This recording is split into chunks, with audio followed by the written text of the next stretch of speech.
If you glance at the spot price of uranium right now, you'd honestly think the market was taking a long afternoon nap. Yeah, totally flat. Exactly. I mean, it's basically flatlined at $86.65 a pound, and the long-term contract price, that's just holding steady right around $90. So to anyone just casually checking the financial tickers, it looks, well, completely boring. But beneath that flat number, AI tech giants and global superpowers are in the middle of this quiet, multi-billion-dollar panic buying spree. It's a textbook example of tectonic pressure, really. You Yeah. stand on the surface and everything seems completely still. Yeah. Meanwhile, the plates underneath are grinding together, just building up this incredible amount of kinetic energy. Yeah, and by the time the earthquake actually hits the surface, it's far too late to prepare. Exactly. So that dynamic is exactly what we are decoding today. Welcome to our deep dive. Our mission for you today is to strip away all that daily market noise and explore a highly revealing dispatch from Uranium Unleashed. We're looking at their issue number 1, dated April 17th, 2026. Which is a fascinating read. It really is. And we're going to unpack how uranium is rapidly moving from just another energy commodity into a high-stakes national security asset. And that transition from a commodity to a security asset, it changed the entire math of the sector. To understand it, we really have to look past those superficial price indicators. Because the spot market is kind of deceiving. Highly deceiving.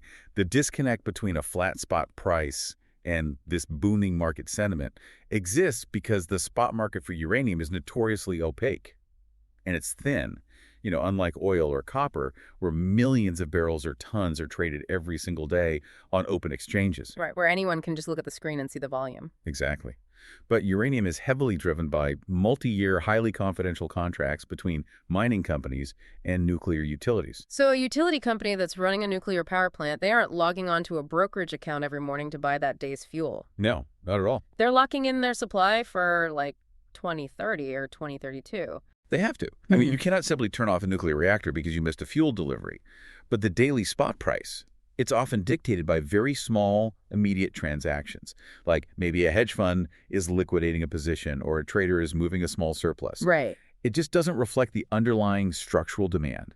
And that underlying demand is currently being aggressively reshaped by 3 major things. Okay, lay them out for us.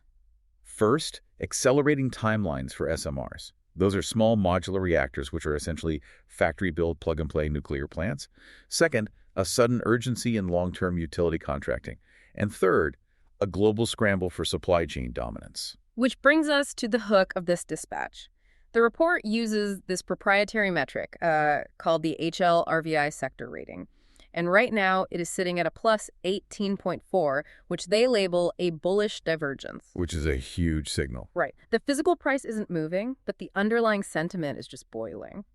Okay, let's unpack this. How do we actually measure that sentiment without just guessing? Well, we need a reliable system because you can't just scrape financial Twitter or Reddit and base a multi-million-dollar portfolio on, whoever has the loudest emojis. Yeah, that's a quick way to lose a lot of money. Exactly. You need a filter to separate actual institutional accumulation from a retail flash in the pan. So let's dive into how that filter works.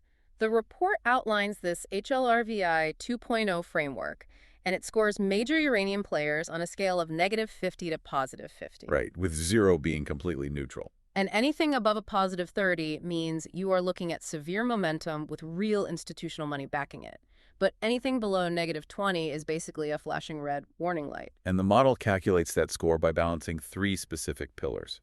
The first one is statistical resilience, making up 40% of the total score. Okay. This evaluates the hard... So it's the foundation, the actual physical metal in the ground, and their legal right to pull it out. Exactly. Then the second pillar, which is also weighted at 40%, is narrative velocity. Right, the hype factor. Essentially, yes. It measures the speed and the volume of the conversation moving across different platforms. The model tracks financial news wires, retail message boards, institutional research notes. So it's tracking everything. Everything. But it evaluates not just the volume of the chatter, but the directional sentiment. Like, are they discussing a major breakthrough, or are they panicking about a bottleneck? Okay, here is where it gets really interesting for me, because the remaining 20% is dedicated to something they call signal decay. And signal decay is arguably the most vital metric for a long-term investor. Why is that? Because it measures whether the momentum from a news event actually sticks. Does the market absorb the news and permanently reprice the company higher? Or, does the stock price just fade right back down to its baseline historical average within a few weeks? Ah, I see. Yeah. High signal decay indicates the excitement was just noise. Low signal decay means the market genuinely believes the fundamental value of the asset has permanently changed. I kind of think of this framework like a storm tracking radar. Like if you're looking at a weather map, the statistical resilience is the actual physical size of the storm system.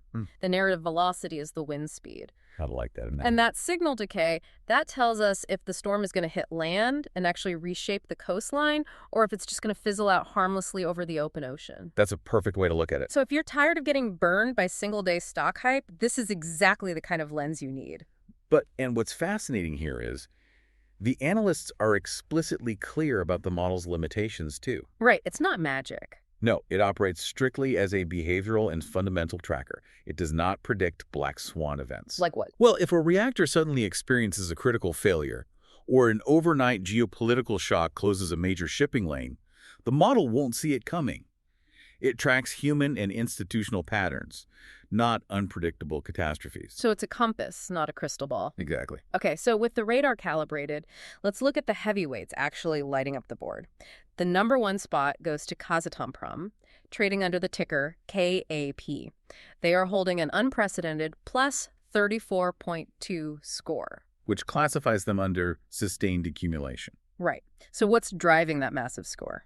The data driving that is incredibly telling about where the balance of power sits in the market today. In early April 2026, Kazatomprom held this extraordinary shareholder meeting, and they approved a sprawling long-term uranium supply contract with India's Department of Atomic Energy. But, and this is the crazy part, the India deal wasn't even the detail that triggered the algorithm. At the exact same time they announced this long-term contract, Kazatomprom confirmed a roughly 10% production reduction for 2026. If you step back and look at that, it looks suspiciously like OPEC logic. I mean, they are deliberately throttling their own supply while simultaneously locking in long-term buyers. They're essentially creating an artificial price floor. Are they shifting the narrative from please buy our uranium to look how much pricing leverage we have over you? The data shows that is exactly the market's read. By cutting supply while securing a massive buyer, Kazatomprom is signaling that they do not need to flood the market to generate revenue. They can prioritize margin over volume. Wow. And following that dual announcement, conversation volume around the company jumped 22% across every single track platform. And tying back to our earlier point about the radar, there was almost zero signal decay. So the sentiment held firm. It held totally firm. The market isn't treating this as a quirky one-day headline. They recognize a structural change in how the world's largest producer is flexing its dominance. Okay, but if the biggest player in the world is actively restricting supply to keep prices high, the major utilities and index funds are going to panic. They need a safe harbor, right? Like a lifeboat big enough to hold billions of dollars. They absolutely do. And that causality perfectly explains the number two player on the radar, which is Cameco, ticker CCJ. They have a score of plus 28.5, classified as core resilience. And as of April 2026, they are up about 31% year-to-date. Plus, they also just signed their own $2.6 billion supply deal with India for 22 million pounds over 9 years. Cameco occupies a really unique psychological and financial space. The report effectively frames them as the S&P 500 of the uranium sector. Wait, the S&P 500, are you saying they act as the default index play simply because they're the only ones with enough liquidity to absorb mega fund money without crashing the stock? That is the exact mechanism, yeah. When large institutional money, say state pension funds or major university endowments, when they decide they need exposure to the nuclear energy thesis, they face a massive liquidity problem. Right, they have too much cash to move around quietly. Exactly. They can't just invest $50 million into some junior mining company in Africa without spiking the share price 300% and destroying their own entry point. They require institutional-grade liquidity. Yeah. Cameco provides that scale. They can absorb those massive block trades. Plus, with deals like the one in India, they offer incredible revenue visibility for the next decade. I mean, you know exactly what their cash flow is going to look like. Very predictable. But what's really supercharging their narrative velocity score right now is this nuclear for AI angle. The dispatch notes that mentions linking Cameco to Microsoft and Google are up 40% month over month. We really have to unpack why tech giants are suddenly so obsessed with nuclear fuel. AI data centers operate under a fundamental constraint. They require 247 completely uninterrupted baseload power. And wind and solar just can't guarantee that. They're intermittent. They only generate electricity when the weather cooperates.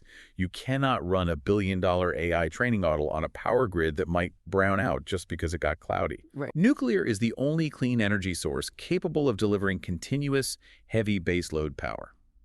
Tech companies are realizing that securing their AI supremacy basically requires securing nuclear energy. So Cameco is sitting in the absolute sweet spot. They have the liquidity for the hedge funds and the scale to fuel the AI boom. But, I mean, there has to be a catch. If they are the ultimate safe haven, the market must be pricing that safety in. Oh, definitely. The catch is a premium valuation.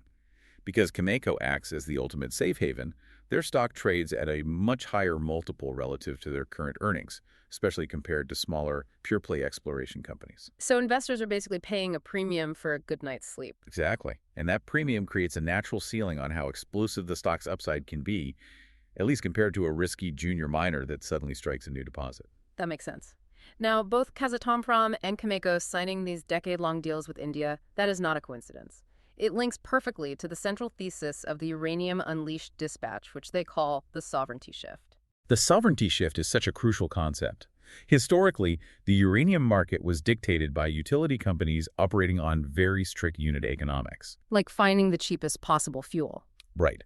A local power plant simply looked for the cheapest pound of fuel available anywhere globally just to maximize their profit margins.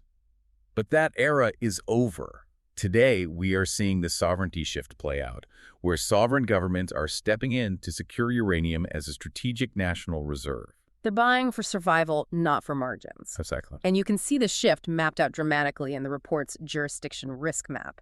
The geographical split is just stark. Let's look at the red zone first, which is currently focused on Niger. Yeah, the situation there is intense. Very. The model assigns Niger a staggering 42% disruption probability over the next 12 months. Just reporting objectively on the facts provided in the source here, Orano had its Imeron mining license revoked, their Somair subsidiary was nationalized, and the whole situation has devolved into an ongoing ICSID arbitration. Which is the international court that handles disputes between sovereign states and foreign investors. Right, so what's driving all this risk? The mechanism driving that risk is a broader geopolitical realignment happening in the Sahel region of Africa. Several nations are actively shifting their alliances away from historical Western and European influence, and they're moving much closer to partnerships with Russia and China. And when political alliances flip, foreign-owned strategic assets become immediate targets for nationalization. Exactly. And nationalization completely wipes out shareholder value. I mean, the signal here is totally unified across the board, from the retail day traders on Reddit all the way up to the institutional hedge funds. All 5 tracked platforms agree. Just stay away from African exposure junior miners right now. The risk of waking up to zero is just too high. It is genuinely rare to see retail and institutional investors align so perfectly. But when the baseline risk involves a foreign government literally seizing your asset, the fundamentals of the ore deposit simply no longer matter. Right. Who cares how good the rock is if you don't own it anymore? Exactly.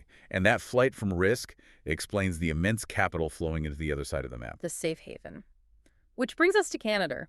Canada ranks #1 on 4 out of the 5 tracking platforms. They have incredible geology in the Athabasca Basin, highly predictable regulatory frameworks, and obviously zero fears of the state seizing a mine. Very stable. But I have to push back here a little bit. If Canada is such a perfect risk-free utopia for uranium, why isn't every single dollar in the market already piled in there? There has to be some friction. Are the extraction costs higher? Is the timeline slower? You are hitting on the exact friction points. Yeah. Canada's Athabasca Basin hold incredibly high-grade uranium, but those deposits are often incredibly deep.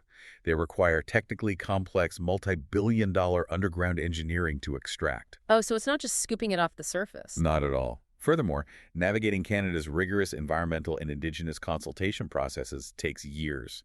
You essentially trade geopolitical risk for timeline and capital expenditure risk. Cool. But if we connect this to the bigger picture, for current investors, The geopolitical side of the equation has grown so severe that they're willing to stomach Canada's long timelines. Especially when you factor in the United States. I mean, the U.S. currently imports roughly 95% of its uranium. There is real legislative momentum right now banning Russian uranium imports entirely. But U.S. domestic primary production companies like Energy Fuels is currently producing a fraction of what American utilities actually consume. The U.S. is legislatively cutting off a major historical supplier without having the domestic production online to fill the resulting gap. That's a scary position to be in. It is, and that geopolitical scramble is the exact reason Canadian projects look incredibly attractive. It is a secure allied jurisdiction sharing a massive land border with the world's largest consumer of nuclear fuel. So the rules of the game have clearly shifted from free market economics to national security. But how do we, as individual observers, know when the smart money, the massive institutional portfolio managers, are actually making their moves? The report tracks a fascinating phenomenon they call the institutional echo. Yes, the institutional echo. The analysts have tracked a correlation of 0.68 over the last 250 trading days between retail sentiment and institutional action. Okay, walk us through how that actually looks on a timeline. The pattern is highly predictable. Retail sentiment, meaning the volume of conversation on platforms like X and Reddit, will suddenly spike around a specific uranium stock or a new headline. Then, roughly 4 trading days later, institutional trading volume surges in that exact same asset. Let's use the Kazatomprom India deal as an example. When that news broke, retail chatter peaked almost immediately on Monday and Tuesday. But it wasn't until Thursday and Friday that major institutional research notes from places like Sprott and RBC Capital were published, which was then followed by large institutional block trades. Now, here's where it gets really interesting. But wait, does this mean a guy on Reddit is actually dictating what a multi-billion-dollar hedge fund buys on a Friday? It sounds plausible on the surface, Yeah. but the report firmly clarifies the causality here. Retail investors are not causing institutions to buy. Okay. Both groups are reacting to the exact same piece of fundamental news, but they operate under entirely different physical and bureaucratic constraints. So a retail trader sees the Kazatomprom news on Monday morning and buys the stock on their app 5 seconds later. Exactly. While the institutional portfolio manager sees the same news on Monday morning, but they are bound by institutional plumbing. They cannot just hit buy. Right, there's red tape. Tons of it. They have to instruct their quantitative analysts to model the impact of the news. They have to submit the proposed trade through a compliance department to ensure it fits their fund's specific risk mandates. And finally, the trading desk has to carefully execute the purchase over several days to avoid driving the price up against their own orders. Yeah. That entire bureaucratic machinery takes about 4 days to turn over. That makes perfect sense. So the echo isn't retail leading the institutions. It's just the natural, unavoidable delay of Wall Street bureaucracy. It is a directional signal of the broader bull cycle, not some magic trading cheat code. Exactly. And the dispatch highlights a perfect test case for this echo happening right now, which is NexGen Energy, trading under the ticker NXE. NexGen is displaying a really fascinating divergence. They sit at rank number 3 on the radar, with an overall score of plus 19.6. But beneath that composite score is a severe 5-point gap between retail and institutional sentiment. Yeah, retail gives them a +8, which is incredibly high conviction, but institutions only give them a +3, so why the split? Well, retail is hyping the fact that NexGen just received their Canadian Nuclear Safety Commission construction license for their Rook I project, which is widely considered a world-class asset. The geology is world-class, and securing regulatory approval in Canada is a monumental milestone. Retail investors are completely justified in their excitement. Right. But institutions operate on a different mandate.